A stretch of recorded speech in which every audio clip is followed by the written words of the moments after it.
Welcome, everyone, to another episode of Women Like Me Stories in Business. I am your host, Julie Fairhurst. I have a very interesting lady here with us today.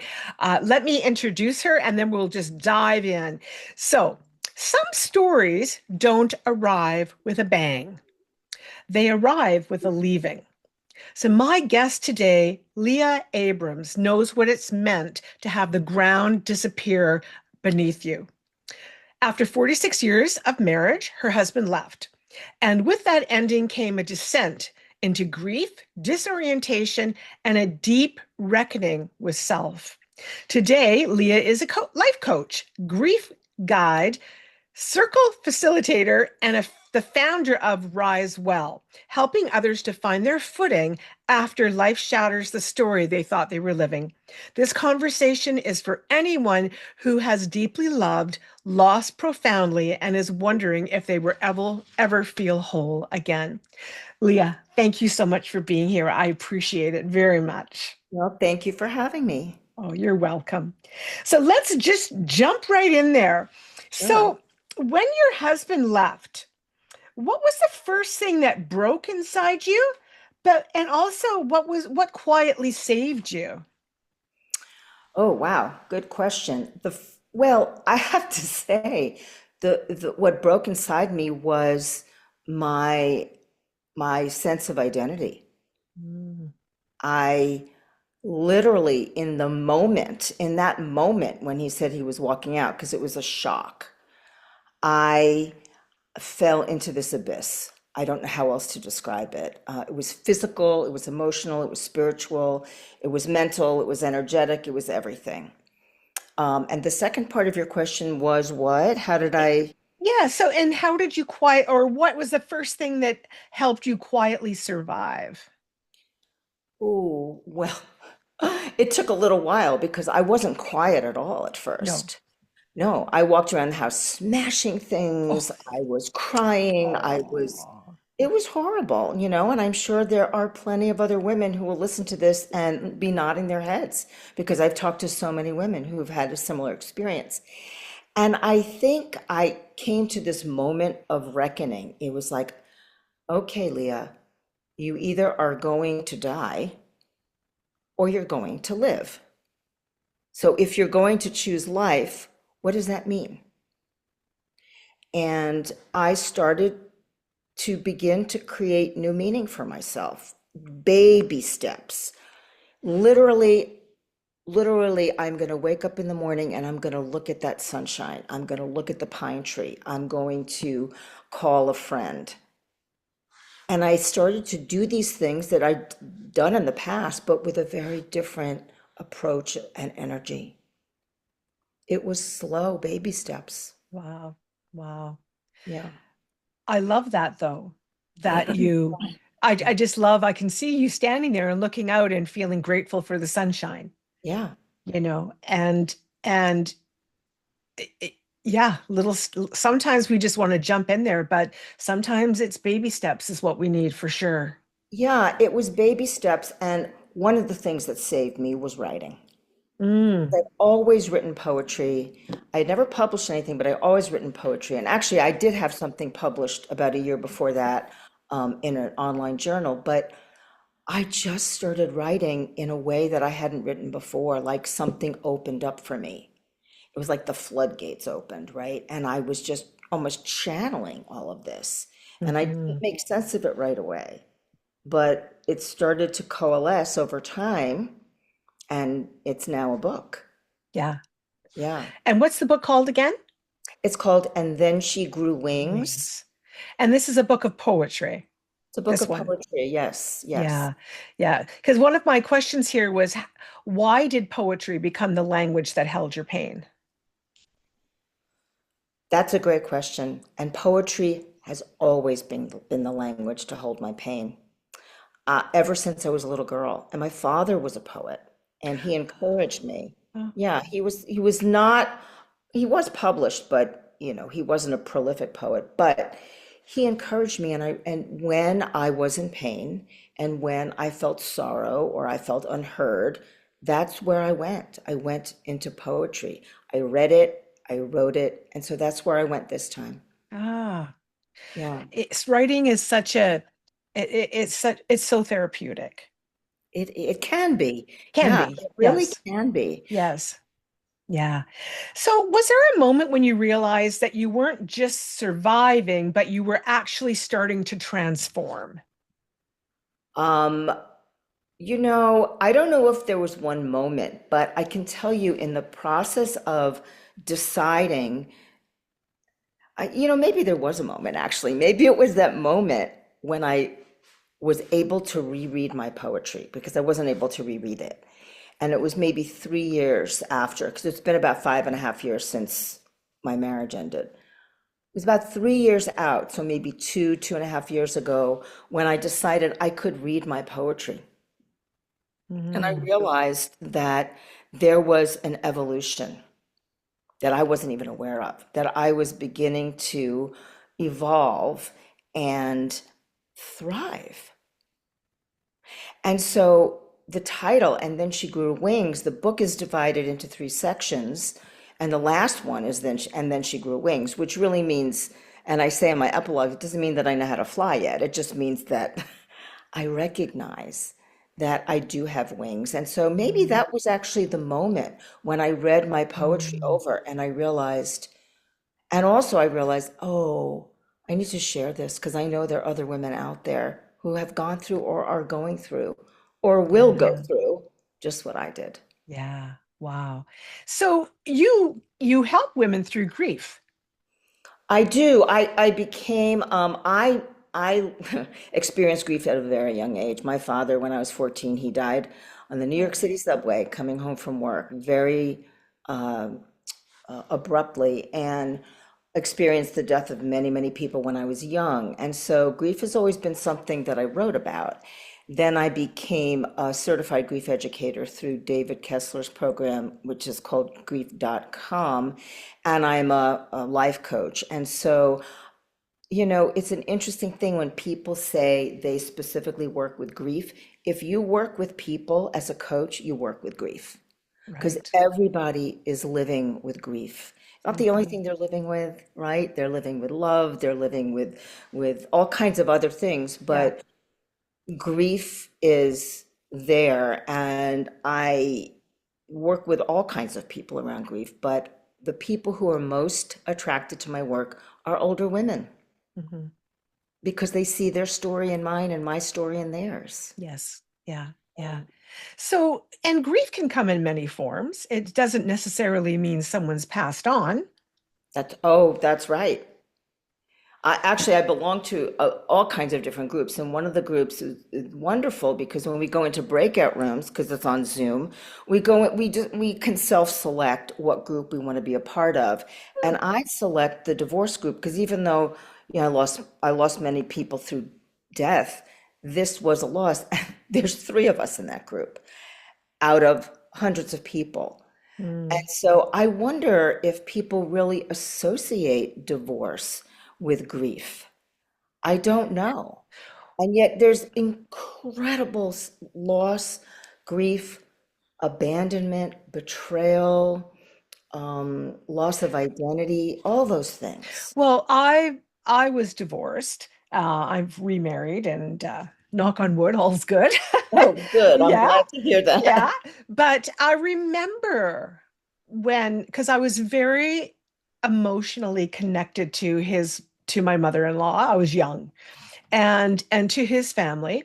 And and I remember it was like a death because Yes. all of a sudden all those relationships there was this block there. It wasn't the way it was before. And so Wow. not only did my marriage, went away, but all those people that I loved and that Yeah. I remember feeling grief about that. Oh, absolutely. And I'm so glad you brought that up because it's not just the loss of a marriage. I lost my home. I had to sell my home, right? Right. I lost my community. I had to move out of my community. I lost my family because he has a large family and I'm connected to some of them a little bit, but it's not the same. I lost my family because we were a family unit. I have two daughters, they're grown, I have grandchildren. We were a unit, and now we're no longer a unit. I Right. also, and I know other women who've experienced this too, lost my career. I was an educator and I left my job because he said to me, I think, you need to leave. We need to do something different. And then I left and I came back and he said, I'm done. And I had already retired. And so Mm. I lost, and then a year and a half later, I lost my mom. She died. So Oh, the lot, it's confusing because it's so many different kinds of losses. As I said before, it's abandonment, and there's a loss of the person you thought was the person you thought who he was, and also a loss of the past because you mm, question, well, was this really true? Was this really love? Did he love me? Did I even love him? Loss of reality, a sense of reality. So there's yeah. so many losses. You're Wow. right. Yeah. Wow. And so what do you do with folks that come to you? Why what tell me this. Why are they coming to you? Well, they come to me for different reasons, and I don't just work with grief. So Right. my Yes. my right, my approach is, I guess you would call it very holistic. My business is called Rise Well. And I want to just tell you just briefly why it's called that, Hmm. because we can all identify with the idea of rising into our energy, rising into our power, which is part of it. To me, it's also about how bread rises, and bread rises with the help of others, with the help of yeast, with the help of air, with the help of sugar, and that we can't rise alone.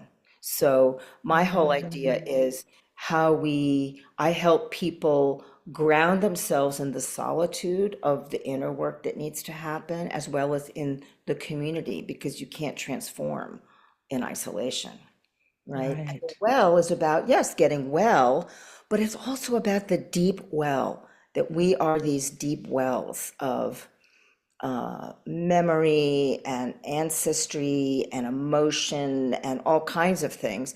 And the well was also the place where women used to gather to share their stories. So I Mm, played around with those words and put them together because they're very powerful to me, right? And so a lot of what I do is I create circles of trust, circles, practice circles, support circles, um, other kinds of circles. I work with a process in circles and with individuals called soul collage. I'm a facilitator of soul collage, and it's a way to go deeper into your unconscious and to make mm, it visible through collage and then to work that way. And really, when I work individually with people, I start with where they are, but helping people understand, and I call them bodies, that we have many bodies. We have a physical body, an emotional body, energetic body, a mind body, a spiritual body, and they all matter. And we have put so much emphasis on our thinking body, our thought body, as yeah. being sort of the right one. But we hold, and I'm sure you know this, but lots of trauma. All of us, we've learned so much now about trauma. So my work is trauma informed, that we all carry trauma. Mhm. We carry it in our bodies, but also in our emotional body.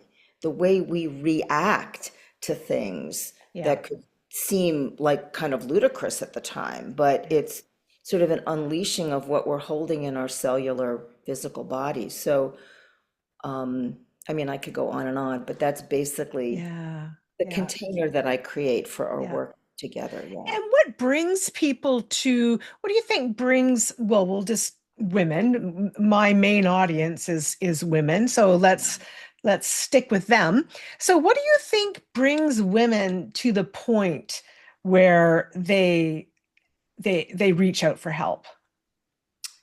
Yeah, that's a really good question.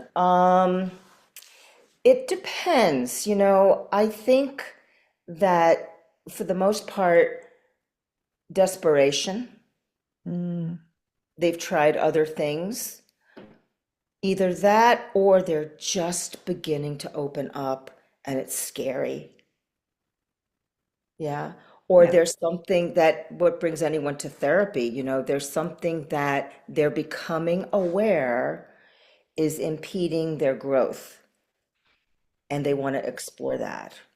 Mm, Or something significant has happened very abruptly, like what happened to me. right. There was a break.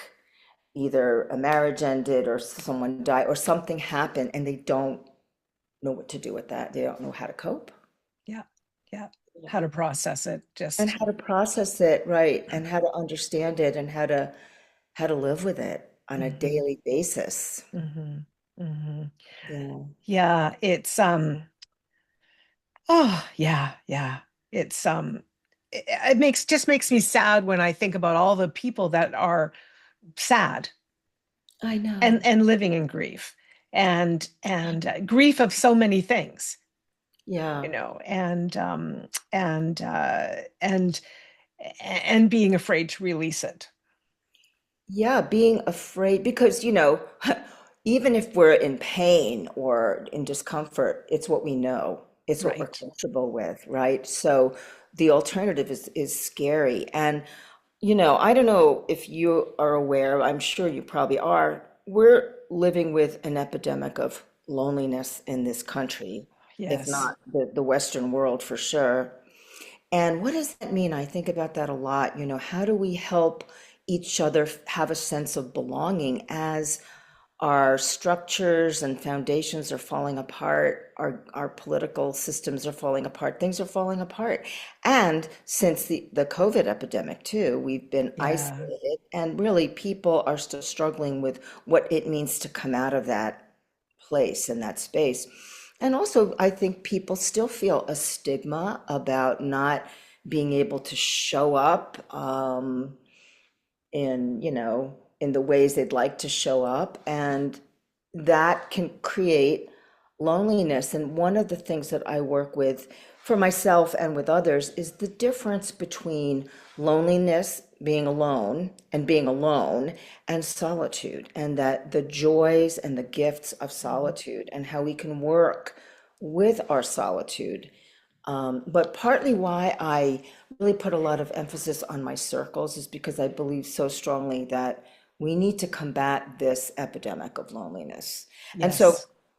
one of the things I do practice circles. So right now I'm doing a Mindful Monday and Thankful Thursday where it's a drop-in circle, free or by donation, where we drop in for half an hour and practice mindfulness, different kinds of meditations. Mondays mostly for intention setting, Thursdays for self-compassion and gratitude. And we're building more. We're building practice pauses to help teach people how to practice because we can't just say we're lonely, right? And Right. we need someone to come and save us. We have to learn how that happens and we have to then practice, and then it's hard to practice because we're changing new habit. We're making, creating new habits.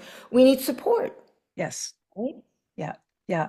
Yeah. I know for myself, my husband and I moved in 2019, out of where he grew up and I grew up and where I worked and for 34 years. Wow. Yeah. And then I retired. So I've been retired now for almost 2 years. But we moved to an area where we really didn't know anybody. And for the first year or two, I was actually kind of excited about it because I was in real estate. And so I was people, people, people, people. I got kind of burnt out. And I'm like, oh, this is kind of nice. Nobody knows me. I can go to the grocery store and I'll bump into people I Right. know. But then it got lonely. Yeah. And then I'm like, okay, what am I going to do about this? Because I don't have any friends out here. I don't, what am I going to do? And it was hard. Like I can't believe how hard it was. But I found some ladies networking groups, and since there I've made friends, and it's a couple of years now. And I make sure I go because this working from home business, Yeah. as much as I love it, is, as you said, isolating, extremely isolating. Right. Right. And I think that, and I'm doing the same thing. I'm living in a new place these last 2 years. I'm living in Scottsdale, Arizona. I moved from the East Coast, from the Northeast. went out to California for a short bit, and now I'm here. And I'm doing the same thing you're doing, joining networking groups. And yet, I also do find a very deep connection online in my Zoom groups. And, Yes. I have people who have said, I don't think I'm going to continue because I need to be in the flesh with people.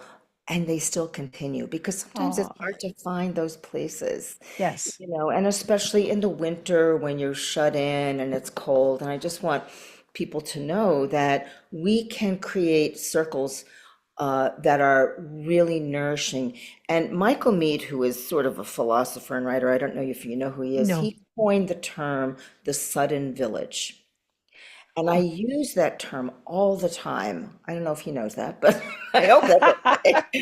Yeah. Because I love that experience of showing up in a circle with people who will probably never be together in the same way, in the same configuration another time. And yet we can develop a bond.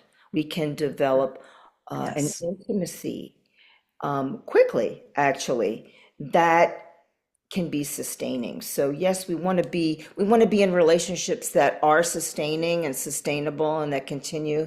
And yet we can meet up with people in a sudden village and feel nourished in that way too. Yes.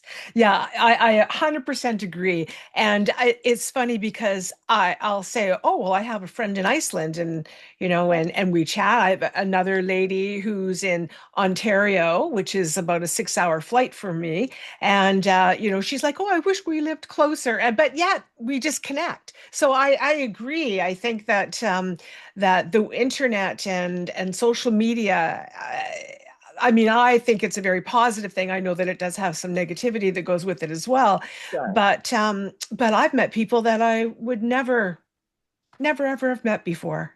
I know. And I love, people coming from different parts of the world, right? Yeah. At different times and different climates, the northern hemisphere, the southern, and we're all together. When could that ever happen?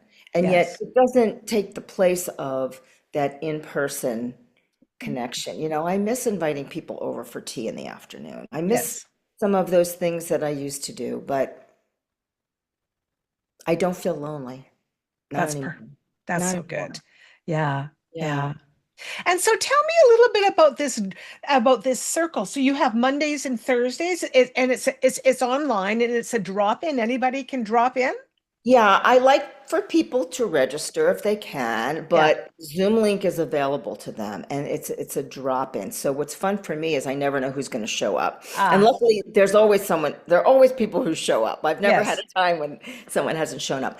And we engage with, I do guided basically a guided meditation because there's some people who show up who are Zen practitioners and other people who've never meditated before. Right. So, and what I include in my work, and actually I'm working on a book around this, is a grounding practice, a breathing practice, some kind of embodiment body practice, and intention setting. And then we do some journaling on our own, share in the chat, and then we open it up for conversation. So we Mm, can do all of that in a half hour, and we do. And it's amazing. And we do a similar thing on Thursday, but the focus on Thursday is really on self-compassion and gratitude. And the idea is, okay, you start your Monday. First of all, let's start our Monday in an uplifting way, right? yes. And also in a way that aligns with who we are and not just get sucked out into the world, into our jobs, without being conscious and aware. So that's that. And also setting intention for the week. And I specifically don't use the word goals because intention is a different energy for It is that. a different energy. It's Yes. like this is what I hope and will, I'm playing with this week. I'm trying this. And then Thursday becomes that day where you can look at how the week went, that you can approach it with self-compassion and forgiveness, self-forgiveness in particular. You can let go of what you don't need anymore from what's accumulated, right, over the course Hmm. of the week, and express gratitude and move into the weekend in that way. So they're kind of bookends, and you can come to both or either. And then we're going to start in January what we're calling practice pauses, where Tuesday, Wednesday, and Friday will be 15-minute pauses that you can attend or will have a recording for that will help you keep your practice going over the course of the week with support, you know? That's beautiful. Yeah. You don't have to go and close your door and say, okay, now I have to do all this by myself. You Yes. don't. Yes. Yeah, Exactly. Wow. And so do you use writing at all with any of your clients? a Is that lot. something? Oh, you do. I do a Okay. lot. Well, first of all, we do it in Mindful Monday and Thankful Thursday. I also do quarterly retreats, and I have one coming up this Saturday. It's a solstice retreat where we work on Saturday. We do soul care work and do a lot of journaling. Um, and a lot of the writing is based on the work of Natalie Goldberg. I don't know if you know who she is, but she was one of my writing teachers. And Julia Cameron, who wrote the book The Artist's Way, Mm. the idea of just putting pen to paper and writing. I also work with Mirabai Starr, who is a writer herself and does writing practice work. So I incorporate writing practice in my circles and also in my individual and couples work. Writing and soul collage are big parts of what I do with people. Yeah. Wow. And so what type of results do people get through their writing? Like is it like Yeah. is it almost like a journal that they're doing Yeah, that's or a really good question. Yeah, I appreciate your questions because they're helping me be clear about what my approach is, and that's yeah, helpful. Yeah, the writing is very much not goal oriented. right. It's about literally taking your pen, putting it on the paper, and just going. I usually give people a prompt, and they can go off. It's like stream of consciousness. You just write. You just write. And then you share your writing out loud. And nobody comments. This is not writing criticism. I mean, I'm in groups like that too as a writer, but that's not what this is. This is about freeing yourself up to allow the parts of you to emerge on the page, whatever that looks like. So it's not about good writing or bad writing. And then we share in the group, we share. And one of the strategies I like to use is called the echo, where let's say you're in a group, let's say you're in a triad, and there's three of you, and one of you is reading your writing, and we're witnessing. That's the other thing about loneliness. And what we crave, we want to be heard, seen, and witnessed, especially women. And so Mhm. sitting in a group, whether it's online or in person, where you're being witnessed and heard, and you read your writing, and then the echo is the other people who are in your group saying verbatim something you said, using your words and mirroring them back.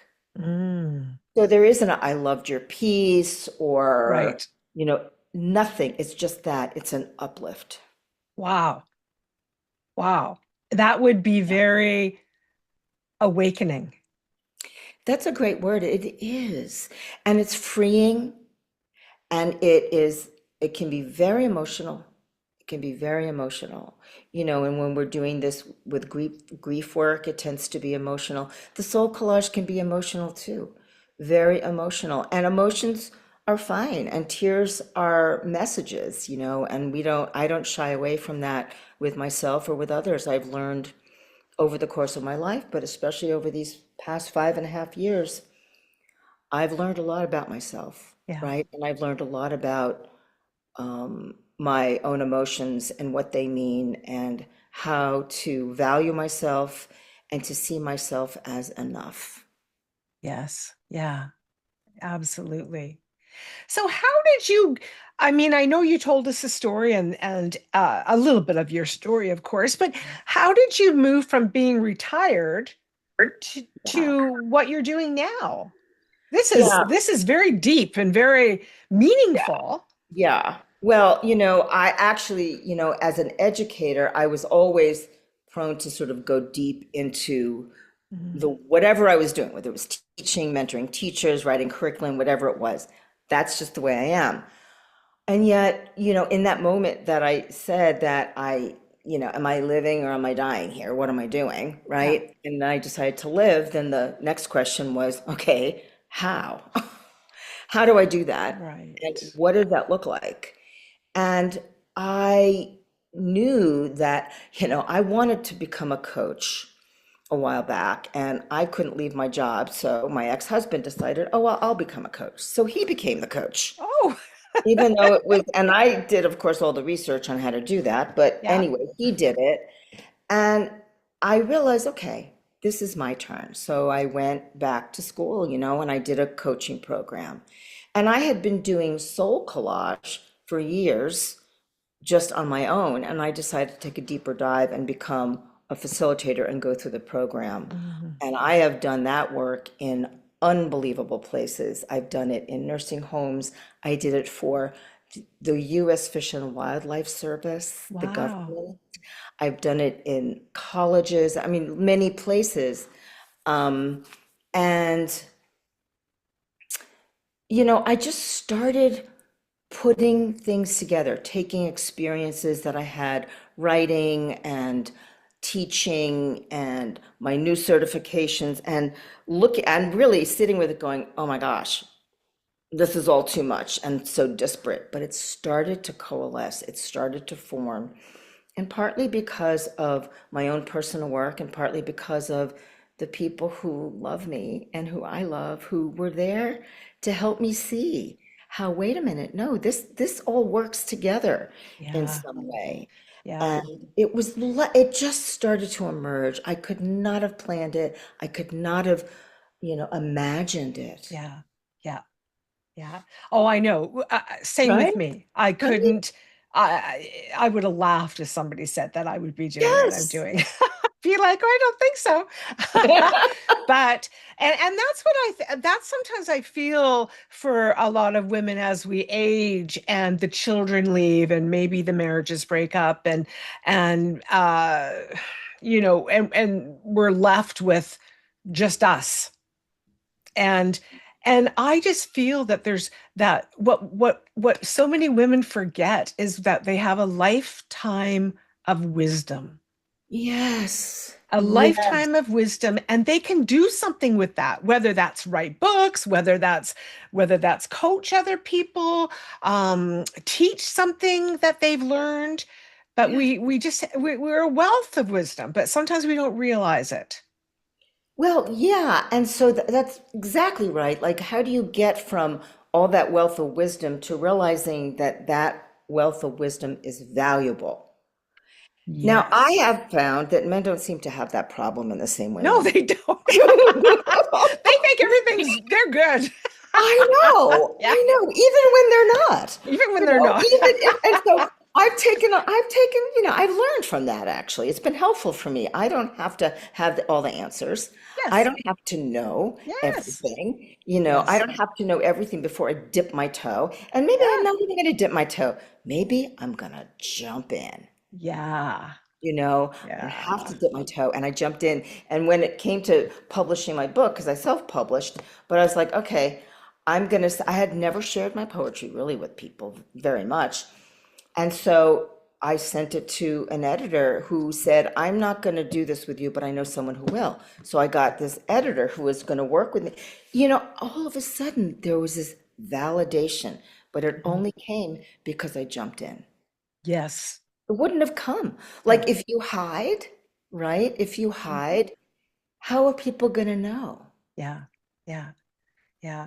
And sometimes we think, as women, well, oh well, that's not such a big deal, or oh well, yeah, I couldn't do that or something. But and we downplay the resources that we've gained from our life.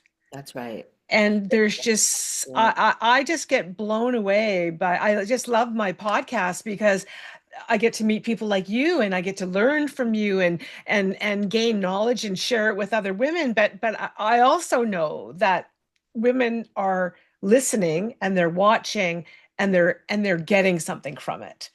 And that's so important. Yeah, and part of it is getting the permission to be courageous.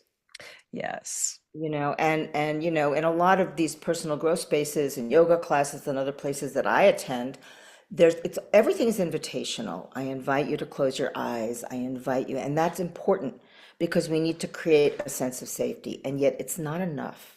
And Mhm. so what I do in my work is I invite and I encourage. And the word courage is in that word, encourage, Yeah. that we need to learn, especially as women, to take risks, Yeah. to step out of our comfort zone, right? We can talk a whole lot about why over the course of history we have gotten to this place where we still feel like we're not worthy or we're not enough Yeah. or all these things that all of us go through, men and women, but I think Yeah. women in particular. Yeah. Yeah, for sure. I agree. And I just love it when my writers, for example, because the program that I run is called Women Like Me, and so women write a chapter of their life in a Uh-huh. book, and then we publish it, and everybody knows, and it releases. Now, there's many ways, of course, for people to heal, of course, but this is the way I was shown that this.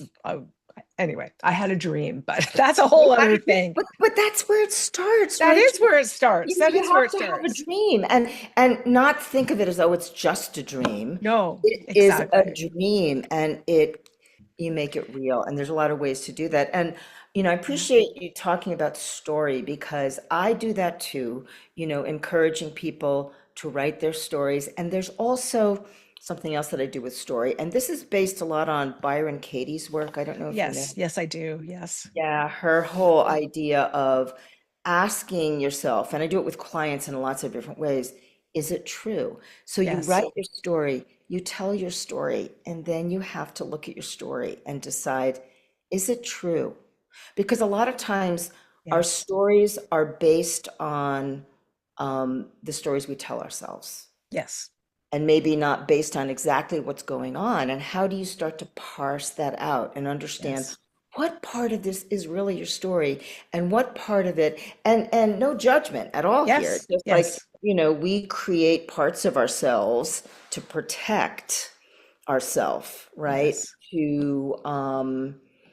And we create stories that feel good to us and we recreate reality to make it feel okay. And Yes. so sometimes, it's helpful in the moment for sure.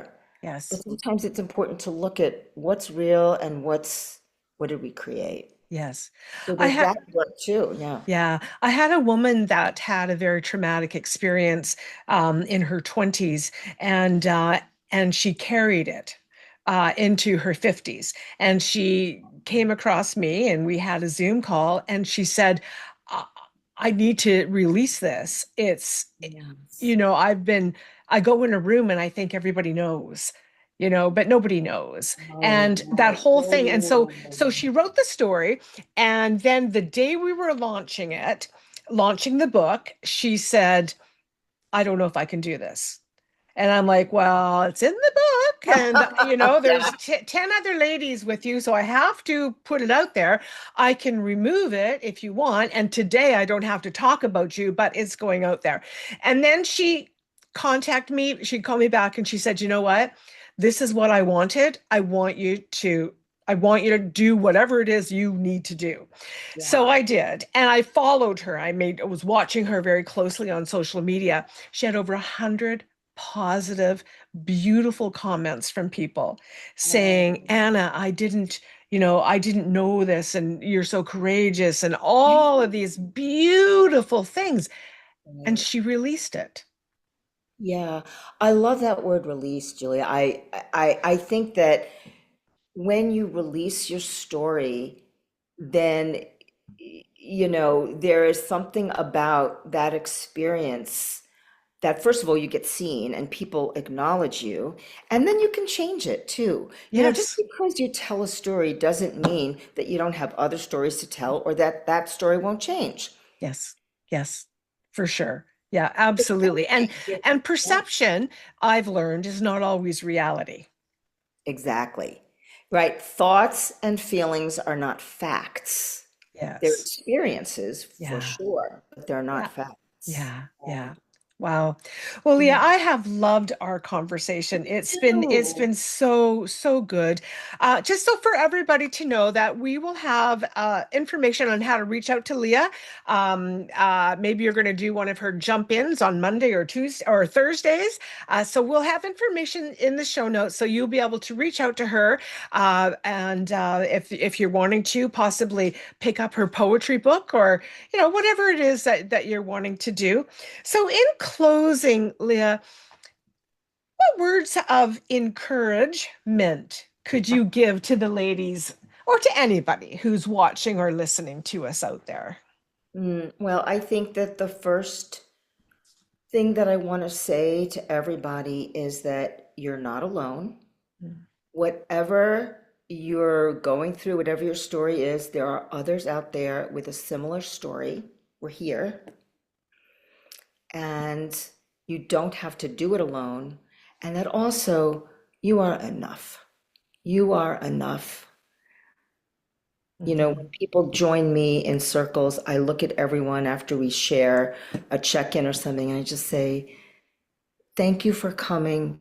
You belong here. Oh, wow. Yeah. Yeah. Yeah.